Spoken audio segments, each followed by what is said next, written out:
가보시죠. 6시 반 시작이라는 거 조금 늦었네.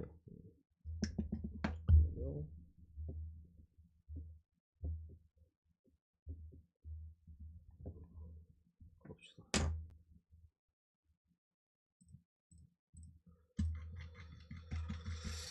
극장의 신이 진짜 조금 너무 아쉽긴 하네.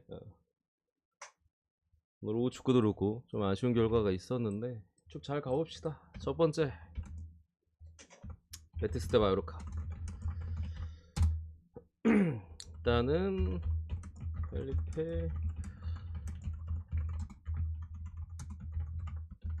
이렇게 빠져 있는데, 요거는 일단 불안한 게 다 떠나서 나빌 페키르랑 애니키 빠져 있는 게 지금 상당히 좀 베티스 입장에서는 지금 불안 요소예요. 그러니까 결국에 베티스 같은 경우에는 뭐 이선 자원들의 움직임이나 이런 것들로 이제 경기를 풀어가는 팀인데, 그게 막혔을 때 해줄 수 있는 자원은 얘네 둘이거든요. 지난 시즌 후반기에 베티스가 고전했던 이유는 여기서 베티스 애들 중에 드리블을 제대로 좀 잘 치는 애는 페키르밖에 없어요. 그래서 그 문제를 해결하기 위해서 애니키, 얘도 드리블 잘 치는 놈이거든요. 바르셀로나전에 컵대회 때 굉장했잖아. 바르셀로나전인가? 아무튼 굉장했잖아. 좀 치는 놈인데 얘까지 오늘 빠져 있다 보니까, 이게 만약에 마요가 수비적으로 탄탄하면 베티스 입장에서는 뚫기가 힘들 수가 있어요. 결국 개인기로 좀 몇 번 이렇게 휘저어주는 그게 있어야 되는, 쉽게 말씀드리면 크랙이 없어요. 크랙이. 결국 움직임과 이런 것들인데 마요가 내려앉아 버리면 공간이 애초에 안 나오거든요. 그런 측면에 있어서 베티스가 뭐 저배당을 받긴 했습니다만, 얘네 둘의 공백은, 이거는 상당히 좀 그래도 큰 공백이라고 보이고, 직전 경기도 어쨌든 베티스가 누구야, 그 후한미가 엄청나게 많은 찬스를 좀 날렸어요. 이것 또한 조금 오늘 경기에 있어서의 불안 요소죠. 페키르랑 앤디키가 빠져 있는 상황에서 다른 선수들이 직전 경기에서도 찬스들을 잘 마무리 못 시켜줬다라는 부분들, 뭐 이런 부분들이나, 뭐 마요르카는 발리엔트가 좀 빠져 있는 부분이 아쉽긴 합니다. 뭐 다른 선수들이 출전이 분명 가능한 사이즈고, 무리키가 어쨌든 직전 경기는 이제 징계로 빠져 있었는데 오늘 경기 복귀를 한다라는 점, 이런 걸 좀 감안했을 때 이거는 뭐 정배 쪽에서의 변수는 분명히 있다고 보여지긴 해요. 다만 역배까지 보기에는 원정 마요에다가 또 어쨌든 둘이 빠지긴 했어도 솔직히 다른 자원들은 나름대로 잘 버티고 있는 베티스이기 때문에 제 생각에 베티스가 질 것 같은 느낌까지는 없습니다. 뭐 철퇴 받고 뭐 무실점 하면 모르겠습니다만, 뭐 원정에서는 뭐 그렇게 쉽진 않아 보인다. 어쨌든 뭐 마요르카도 이강인이 최근에 상당히 잘해주고 있는 만큼 변수는 분명히 있다고 봅니다. 무승부의 무 언더 봅니다. 베티스가 쉽게 마요르카의 방패를 뚫기는 어려울 것이다. 쉽게 뚫기는 좀 어려운 사이즈로 보고, 무승부의 무 언더까지. 해배당 같은 경우에는 뭐 큰 변동은 없어요. 국내는 마요르카, 국내는 이거 국뽕배지 진짜 패시브다. 마요르카로 30% 나갔네. 어쨌든 저는 무승부의 무 언더 보고요. 두 번째, 아약스 대 페노르트. 아약스 풀 멤버고요. 펜은 빌로우, 팀버, 뭐 웨일마크, 뭐 하르트만 불투며. 이 경기 일단 뭐 네덜란드에서 유명한 더비전이잖아요. 근데 이거는 제 생각에는, 그러니까 페노르트가 이번 시즌 굉장히 좋은 거는 팩트예요. 아약스 같은 경우 이제 전 감독이었죠. 그때 당시 날려먹은 승점이 상당히 많았었고, 다 떠나서 어쨌든 그 감독 이후로, 아약스가 감독 교체 이후로 리그에서 전승입니다. 한 번도 안 비겼어요. 한 번도 안 졌다. 전승이고요. 결국에 그 전 감독일 때 태업이라는 게 이미 우리는 다 알고 있는 팩트이자 사실이고, 페노르 같은 경우가 기세가 상당히 좋은 부분은 있긴 합니다만, 이거는 가뜩이나 더비전으로 상당히 좀 치열한 경기인데 일정까지도 훨씬 불리해요. 페노르트가. 그러니까 최근 경기에 있어서 아약스보다 2경기나 더 해서, 한 경기도 아니고 2경기야. 심지어 이제 유럽 대항전 경기였죠. 샤우타라와의 1점. 물론 홈에서는 이제 7대1로 대승을 거두긴 했습니다. 어쨌든 원정에 대한 또 1점. 동유럽까지 또 날아갔다 왔고, 아약스는 일주일 만에 경기를 하는 건데 페노르트는 3월이 아니죠. 2월 말부터 3에서 5일 간격으로 지금 계속 경기 중이에요. 계속. 반면에 아약스는 직전 경기 일주일 쉬었고, 그리고 그 전에도 일주일 텀으로 경기를 했었기 때문에 체력도 빵빵한 상태에다가 풀 멤버에다가 감독 교체 이후에 전승에다가 리그에서 어쨌든 지금 2위까지 치고 올라왔고 바로 위가 페이노르트예요. 이거 이기는 순간 승점 동률이 됩니다. 그런 부분에 있어서 귀신 같은 아약스 승 보고요. 개인적으로 뭐 마인에 대한 가능성도 있다고 생각합니다. 마인승까지. 아약스 승, 마인승 넘어가고요.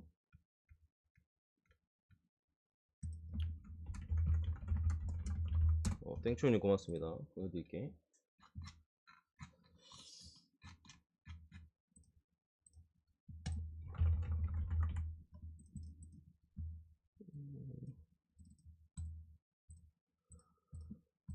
들었고,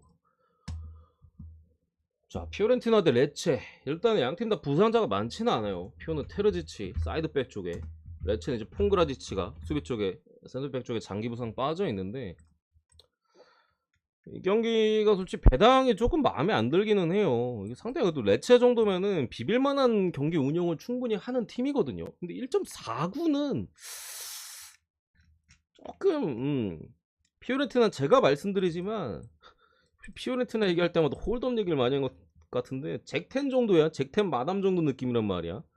부상자가 다 돌아온 피오는 제가 분명히 강하다고, 옛날에 피오가 더럽게 못할 때도 우리는 피오가 부상자가 많이 들어오면 가자, 그때까진 믿을만한, 절대 믿을만하지 않다. 그때 무패 다지다가 다 돌아오고 나니까 지금 거의 전승이에요. 다 돌아온 시점부터 거의 전승이야. 여전히 뭐 리카르도 소틸도 최근에 등부상으로 다시 아웃됐다가 다시 들어가게 됐고, 이거는 완전한 더블 스쿼드예요. 피오렌티나는 그냥 수비, 미드, 공격 그냥 더블 스쿼드야. 그래서 유럽 대항전에 대한 피로도가 제가 전혀 없을 거라고 말씀드렸죠. 그 전에도 역시나 피오렌티나가 그냥 저번 유럽 대항전인데, 오늘 말고 언제야, 그 시바스도 홈에서 1대0 이기고 다음 경기 크레몬에서전 했을 때 그냥 라인업에 80, 70% 이상의 다른 선수들이 나왔어요. 근데도 일정 수준 이상의 경기력을 보여줬었고, 오늘도 뭐 원정에 4대1로 뭐 선제 실점 하긴 했습니다만, 직전 경기 유럽 대항전에서 뭐 걔네들 안 나오고 다른 애들 나와도 뭐 충분합니다. 그런 측면에 있어서 어쨌든 레체 같은 경우 최근 3경기 연속 무득점에다가 그나마 이제 레체 같은 경우 수비로 비비는 팀인데 어쨌든 실점이 계속해서 나오고 있다라는 점을 봤을 때, 이거는 뭐 사이즈 자체는 무승부에 대한 가능성도 분명히 있는 사이즈여서 정배의 배당에 대한 메리트가 엄청 좋아 보이진 않는데, 그래도 지금 타이밍에 피오 반대를 볼 수는 없다. 경기력도 상당히 좋고요. 피오렌티나 승부입니다. 넘어가고요. 네 번째,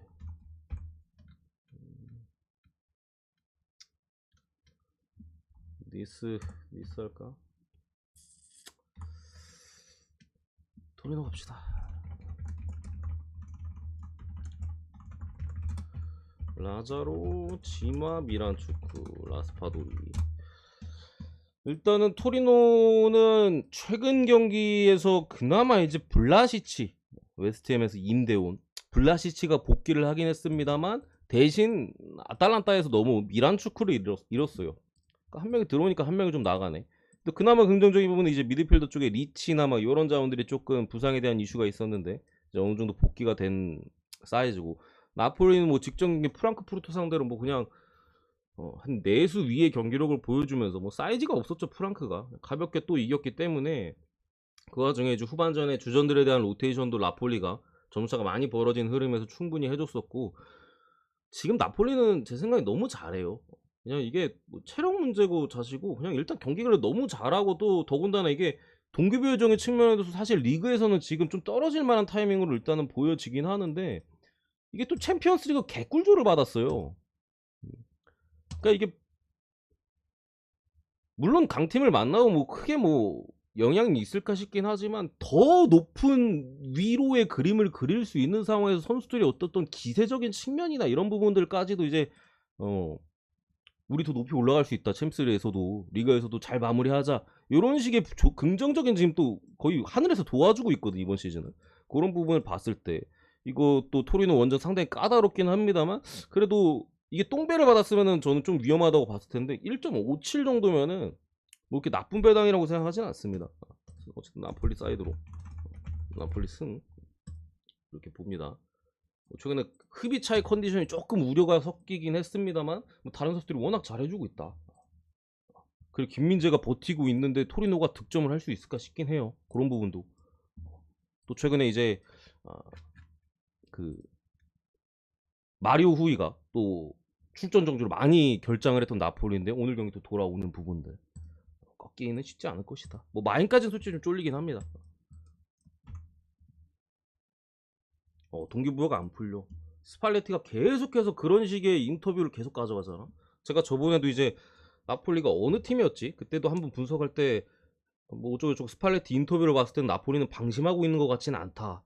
물론 그 경기를 제가 좀 위험하게 분석을 했던 것 같은데 그런 식의 멘트도 드렸고 지속적으로 이제 처지진 않아요. 이상하게 멘탈이 좋아 애들이. 뭐 지역 내에서의 그런 팬들의 나폴리 지역 가면 지금 미쳤어요 거의. 그러니까 그런 것들도 선수들한테 좀 영향이 있는 것 같아. 워낙 뭐 몇십 년에 한 번 올까 말까한 그런 지금 나폴리의 상황이기 때문에 이게 처지질 않는 것 같아요. 분위기가 도시 분위기도 그렇고 그러다 보니까 꺾기는 쉽지 않다. 분위기가 꺾이긴 쉽지 않아 보이고 그냥 가는 게 맞아요. 반대로 볼 건 아니다. 물론 뜰 수는 있어도. 그리고 유니온 베를린 대 프랑크푸르트 라치오? 그때 뭐 수비가 워낙 잘 버텼고 운도 좀 따른 상황에서 그냥 중거리 슛 한 방 들어갔잖아. 그런 경기는 어쩔 수가 없어요 여러분들아. 토토를 하면서 그런 일은 비일비재해요. 나폴리가 학살할 만한 사이드가 아니었지만 유리한 경기를 했음에도 이제 결국 못 받고 중거리 한번 먹히면 끝나는 거니까 뭐 그런 경기는 어쩔 수가 없는 경기고. 유니온 트리멜 세페르 프랑크는 로데 에빈벤 계속 빠져있고 린스트롬. 이 경기는 일단 기본적으로 둘 다 흐름이 안 좋아요. 유니온 베를린도 안 좋고요. 가뜩이나 트리멜까지도 또 수비 쪽에 사이드 쪽에 빠져있다 보니까 측면 얘가 또 공격력도 괜찮았는데 트리멜 같은 경우 그런 상황이고 세페르는 여전히 또 뭐 얘는 뭐 사실 주전 라인업에 있어서는 뭐 없어도 뭐 돌아가긴 하는데 어쨌든 그런 부분들. 프랑크는 린스트롬이 계속해서 또 빠지고 있고 로데가 또 오늘 경기 출전 정지로 로테이션급 미드필더 자원이 또 빠져있는 흐름에 있어서 둘 다 존나 못하거든요. 프랑크는 제가 프라이부르크랑 엮어가지고 말씀드려 진짜 존나 못해요. 경기 보면 답도 없어. 근데 무한이 하나가 진짜 괴물이어가지고 재개 이후에 무한이 빨로 버티다가 이제 무한이도 좀 퇴장이나 뭐 약간 좀 부상에 대한 좀 상대팀의 견제들이 이게 많이 들어오다 보니까 프랑크가 그 이후에 뭐 유럽 대항전이고 뭐 어디고 전혀 힘을 내지 못하는 지금의 그림들이 나오고 있는 상황이고 유니온 베를린은 역시나 이 팀은 약간 잘 나갈 때 제가 항상 유니온 경기를 보면은 나는 이 팀을 잘 못 믿겠다 매번 이렇게 말씀드렸잖아요. 직전 경기 뭐 유로파 컨퍼런스 포함해가지고 최근에는 계속 못 이기고 있는 게 사실이고 그러니까 그 정도까지 잘하기에는 이 팀의 경기력이 그렇게 좋지는 않아요. 근데 열심히 노력하는 자에게 복이 온다고 유니온 베를린은 그런 게 좀 있거든요. 끈끈함이나 끝까지 하는 그런 것들이 이제 리그 재개 이후에 거의 전승을 달렸잖아요. 초반에 그런 흐름이 있었는데 어쨌든 체력적인 문제가 겹치면서 유럽 대항전 공교롭게도 겹치는 시점에서 이제 체력이 떨어지다 보니까 이제 힘이 빠지면서 경기력은 원래 그다지 좋지 않았는데 끈끈함으로 한 방이 있었거든요. 이길 만한 경기가 아닌데도 이겨버리고 거의 매 경기. 최근에 좀 페이스가 확실히 떨어진 느낌인데 오늘 프랑크 상대로는 제가 볼 때는 역시나 두 팀이 약간의 졸전 느낌의 경기를 펼칠 가능성이 좀 높아요. 우당탕탕이나 뭔가 시원시원함보다는 딱 그 사이즈 자체가 좀 땀 냄새 나는 경기들 있잖아. 그런 경기가 나올 가능성이 높다고 보여지는데 제 생각에는 프랑크가 이길 만한 지금 상태는 아닌 것 같아요. 유니온 베를린 아무리 좀 상황이 안 좋다 하더라도 어쨌든 홈에서 유니온 베를린은 분명히 강팀이고 뭐 유럽 대항전을 펼치고 왔다고는 하나 프랑크도 마찬가지고 이런 부분을 봤을 때 개인적으로는 유니온의 진땀 승리 내지 아니면 무승부 정도 그러니까 프랑크 역배까지 내기에는 조금 무리일 것이다 라고 보고 언어만 언더 봅니다. 언더 넘어가고요. 누가 더 똥인지 분석 중이라고? 나는 소시지가 더 똥이라고 봐요. 소시지랑 프라이브르크는 존나 못해 그냥. 경기를 보면 한숨밖에 안 나와. 윤윤 낭만이 있잖아. 여섯 번째 오사수나 대 비아레알. 중원에 이제 오사는 오로드 출전 정지, 사이드 쪽에 루벤 페냐 장기 부상, 그리고 비아레알은 코클랭 계속해서 빠져 있고요. 오늘 바에나 출전 정지입니다. 존나 크다. 카프에 볼트는. 그러니까 비아레알의 문제는 제가 계속 말씀드린 중원이에요. 중원이 없어. 뛸 선수가 없어요. 그 없는 게 아니라 로테이션이 불가능해요. 이거는 뭐 일단 코클랭 카프에도 계속해서 좀 출전이 어려운 흐름 속에서 파레오나 이제 뭐 로셀소가 그나마 돌아왔다고 말씀드리긴 했습니다만 오늘 바에나가 빠졌어. 바에나가 다른 애도 아니고 바에나가 빠졌어. 그러니까 바에나 같은 경우는 이번 시즌 비아레알이 초반부터 고전을 했잖아요, 여러분들아. 특히나 이제 뭐 새 감독 체제에서도 좀 초반에 고전을 하고 시즌 초반에 좀 고전을 하고 그때 먹여 살렸던 놈이 바에나요. 뭐 제라드 모레노 부상, 젊은 놈이 좀 쓰려고 했는데 잭슨 걔 구대기지. 축구해주 초반에 마테이 갔었지. 피노도 초반에 안 좋았지. 그리고 누구야 그 새끼. 걔 토트넘으로 가네. 아 이름이 단주마 병신이지. 멘탈도 그지 같고. 비아리에 참 안 좋았을 때 바에나가 임대 복귀해가지고 엄청난 활약으로 뭐 지금 빅클럽 이적설도 풀풀 나오고 있다면 얘 같은 경우 이제 측면 공격도 가능하고 미드필더 쪽에도 소화가 가능해. 이번 시즌 폼이 거의 절정인 상태에서 지금 출전 중지로 빠졌다는 부분은 가뜩이나 비아리이 지금 중원에서의 좀 누수가 있는 흐름에서 오사수나 같은 경우 진득하게 잘 비비는 팀이에요. 최근에 오사수나는 제가 거의 배팅을 하지 않았고 웬만하면 반대 배팅을 했었는데 이 경기 정도는 상대가 비아리알이고 기대치 정도로 봤을 때 생각보다 상당히 잘 열심히 뛸 가능성이 높아요. 이거는 딱 일정 자체도 에펠컵이 이제 4월 달에 있거든요. 그래서 리그 마지막 또 휴식기 직전에 마지막 홈 경기야. 마지막 홈 경기이기 때문에 이런 경기는 사실 정배 쪽으로의 메리트는 저는 있다고 보지 않습니다. 비아리알이 뭐 그래도 모레노가 있는 비아리알을 반대를 가기에는 조금은 좀 걱정되긴 합니다만 어쨌든 유럽 대항전에 대한 또 이슈도 있죠. 직전 경기 홈에서 패배를 했고 세티엔 감독 내가 말했잖아. 유럽 대항전 병신이라고. 결국 이제 1승도 못했어. 세티엔 이 새끼 1승도 못했어. 아니 쟤 병신이야 병신. 1승도 못했어. 조별 예선도 이제 에메리가 다 이겨놓고 이 새끼가 두 경기 마지막에 다 말아먹고 결국에 16강 와가지고 한 번도 못 이겨서 와 병신. 뭐 이런 부분들 감안했을 때 오사수나 프렘 보고요. 언더 봅니다. 오프런 아시겠죠? 와 세텐이 1승도 아무리 유럽 대항전 병신이 1승도 못할 줄은 몰랐네 진짜로. 똥줄로라도 이길 것 같다고 제가 직접 경기 이제 분석했는데 아 심각하긴 해. 그리고 일곱 번째 소시에다드 대 엘체. 엘루스톤도 메리노 출전 정지, 카를로스 페르난데즈 출전 정지. 이거 엘체가 좀 많이 빠지는데 로코, 마갈란, 체이크는 뭐 백업 쪽인데 좀 퇴장인가? 밀라도 오늘 못 나오고 백업 쪽에 또 채타우야 불투며.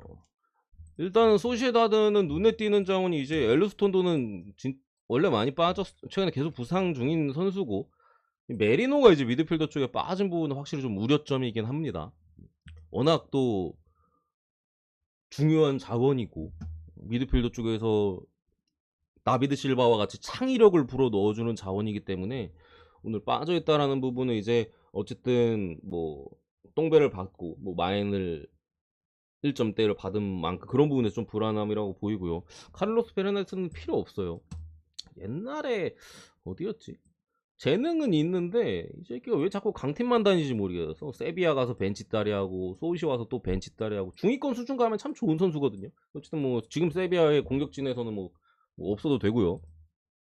엘체 같은 경우에는 지금 일단 로코 수비 쪽에 핵심 자원이 또 빠져 있고 뭐 미드필더 쪽에서나 뭐 채타우와 지금 불투명의 체이크 뭐 중요하지는 않는 애들입니다. 어쨌든 얘네들 빠져 있는 상황에서 전방 쪽에 밀라가 또 출전 중 오늘 빠져 있죠. 최다 득점자입니다. 6골. 최다 득점자로 이렇게 있는 상황 속에서 일단 소시가 마인을 보는 그림에 있어서 메리노는 조금 불편하긴 해요. 그리고 어쨌든 직전경기 로마의 수비에 막혀서 솔직히 어려웠던 부분도 있고. 어서오세요. 맞습니다. 조개이님. 그런 부분이 있긴 합니다. 뭐 일반승 정도는 해줄 수 있다고 생각합니다. 엘체도 지금 전력적으로 일단은 정상적인 흐름이 아닌 상태에서 뭐 수비 쪽이나 이제 특히나 최전방에 좀 빠져 있고 소시에다드가 유럽 대항전에서 좀 타격은 있을 걸로 보이긴 합니다만 일반승 정도 어쨌든 리그에서도 지금 상당히 좀 타이트한 순위 경쟁을 하고 있기 때문에 소시에서 아마 마에는 그거 합니다. 이렇게 보내드릴게요. 잠시만요.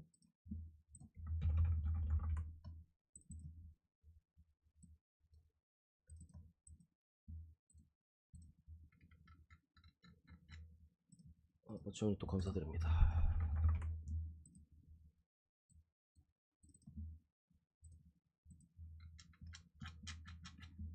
다 보내드렸나?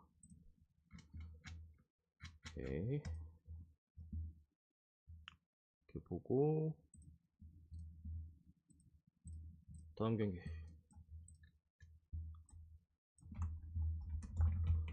맨유 대 풀럼. 뭐 에릭센, 카세미루 출전 정지. 뭐 가르나초, 안토니 마샬, 그렇군요. 셰인 더피, 쿠로자와 케바노, 케어니, 윌리안. 이제 풀럼은 뭐 케바노, 케어니 원래 빠져 있었고 얘네도 이제 주로 백업을 보는 자원이고 쿠로자와 정도 조금 그래도 아쉬울 수 있겠고 수비 쪽에 윌리안이 지금 어쨌든 불투명에 떠 있다라는 부분인데 이거는 일단 메뉴가 카세미로가 빠져있다라는 부분은 분명히 좀 아쉬워요. 가뜩이나 뭐 에릭센까지도 지금 뭐 계속해서 부상인 상황에서 뭐 안토니 마샬 전방에서도 조금 뭐 가르나초도 직전 경기 바로 부상을 당했고 그러니까 전력적으로 맨유가 지금 좀 어려운 흐름인 건 분명히 맞습니다. 맞는데 이거 참 컵대회 조교인님 보내드렸어요. 4강입니다. 근데 다 떠나서 풀럼은 제가 계속 말씀드렸잖아. 존나 못해요. 존나 못해 얘네들도. 그냥 경기를 보면 못해요. 내가 그랬잖아. 이 새끼들이 어떻게 막 몇 경기째 무패를 달리고 있는지 알 수가 없다. 바로 직전 경기 아스날한테 개 털리고 그 전에 브렌트포드한테도 이제 그냥 경기 내용상 개발렸잖아요.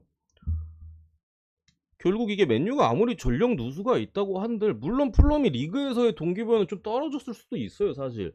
왜냐면은 2순위 때가 항상 그렇다고 말씀드렸잖아. 중상위권 팀들, 약간 중위권 팀들, 보통 9위, 10위. 그래서 약간 유럽 대항전까지는 조금 어려움이 있는 팀이고, 뭐 그 밑에랑 승점 차이가 많이 나는 팀들. 이 팀들이 보통 약간의 동기부여적으로 조금 어려움이 있거든요. 결국, 그러니까 마지막 동점 상황에서 마지막 10분에 힘을 내야 될 때 이게 힘이 좀 떨어지는. 우리 뭐 무승부도 괜찮지. 약간 뭐 이런 느낌의. 그런 좀 어려움이 있는데 풀럼이 어쨌든 이건 컵 대회고 4강이기 때문에 이악 물고 당연히 뛸 가능성이 좀 높다고 보여지긴 하는데 글쎄요. 개인적으로 막 그렇게 어렵게 생각할 만한 경기는 아니라고 아닙니다. 이거 올드 트래포드예요. 맨유 홈이에요. 맨유 홈. 어렵게 생각할 만한 경기는 아니라고 생각합니다. 맨유가 어쨌든 카세미로가 빠져있고 뭐 하고 하더라도 뭐 레시포드가 있어요. 결국엔 레시포드가 있고 특히나 수비 쪽에서도 풀럼이 맨유의 지금 수비를 공략하기에는 조금 제 생각에는 쉽지 않아 보인다. 이게 또 중립 경기도 아니고 맨유 홈인 부분도 최근에 풀럼 경기력을 봤을 때는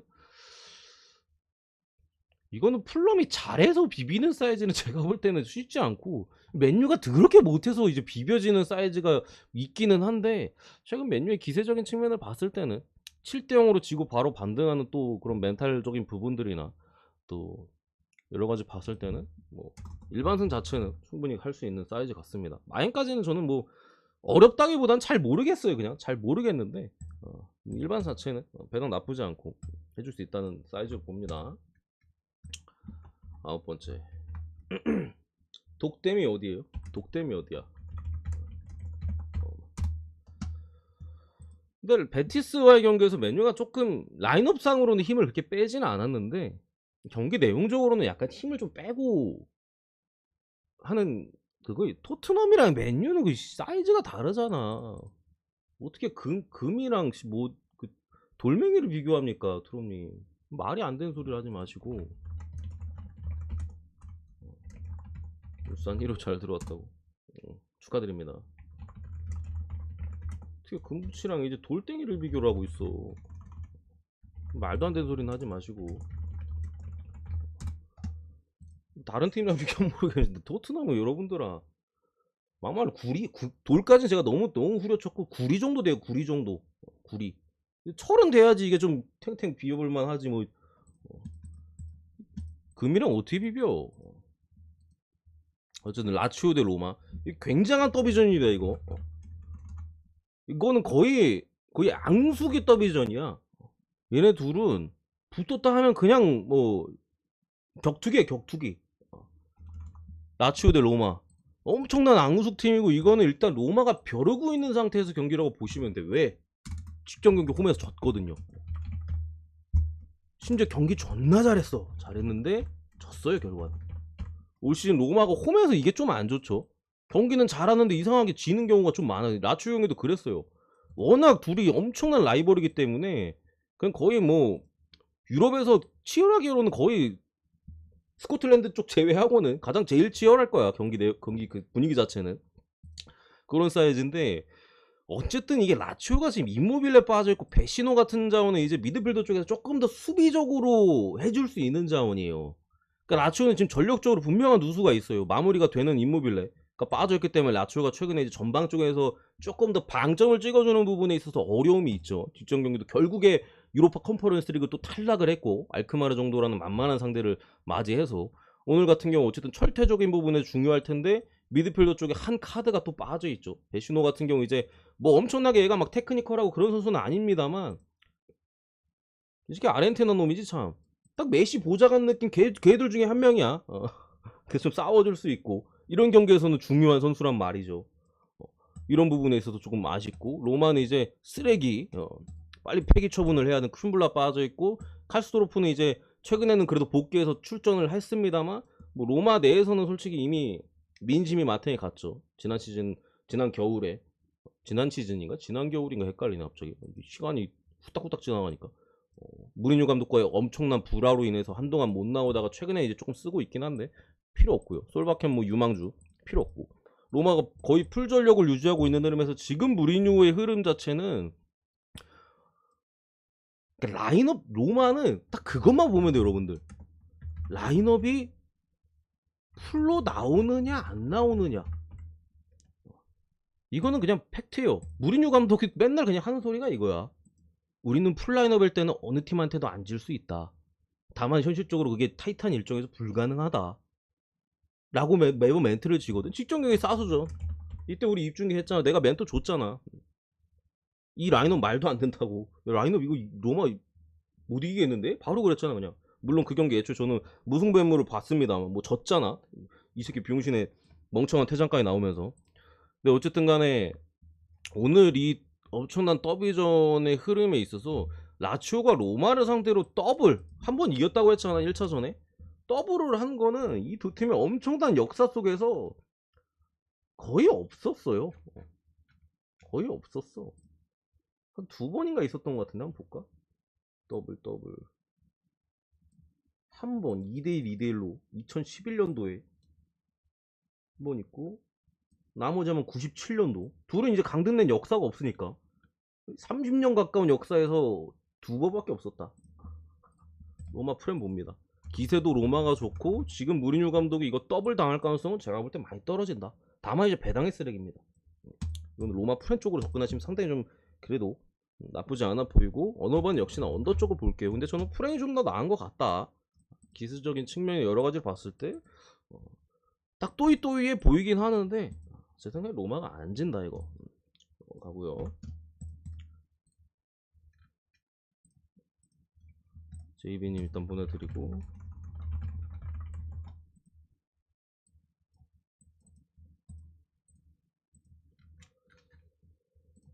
톡구봉이 형님도 보내드리고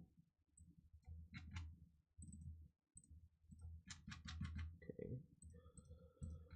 마지막 경기 뭐를 할까? 마지막 경기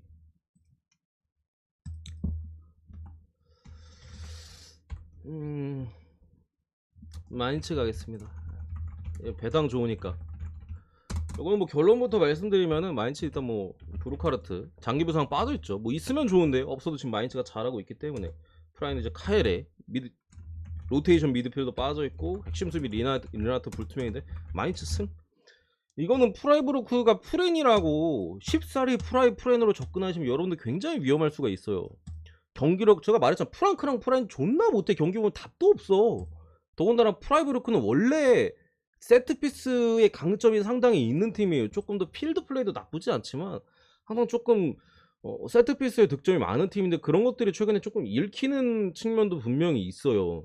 그러다 보니까 조금 더 공격력이 좀 떨어지고 결국에 앞선에서 뭔가를 만들거나 이런 부분들 어려움이 있거든요. 마인츠 같은 경우는 이재성이 일단 미쳤어요. 경기를 보면은 또 최근에 그 새끼 이름이 기억 안 나. 그 장신 니스에서 넘어왔나? 그 새끼 누구야?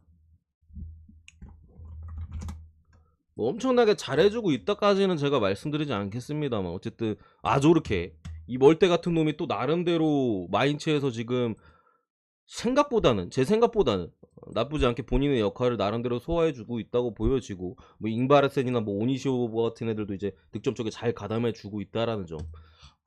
다 떠나서 이재성이 미쳤다. 가뜩이나 공도 잘 차는데 너무 팀원들을 잘 살려주는 그런 플레이들. 지금 프라이브루크의 경기력이나 여러 가지를 봤을 때는 이거는 마인츠 쪽으로 기울 가능성이 상당히 높다. 배당적으로도 2점대 배당이라면은 꽤나 메리트가 있어 보이고 뭐 당연히 그래도 상대가 만만치 않은 프라이브루크이기 때문에 뭐 주력감까지는 모르겠습니다만 이거는 뭐 부주력이나 고배당 가시는 분들 같은 경우 이제 좀 군침을 흘리셔도 나쁘지 않을 만한 경기라고 일단 봅니다. 여기까지 마무리하겠습니다.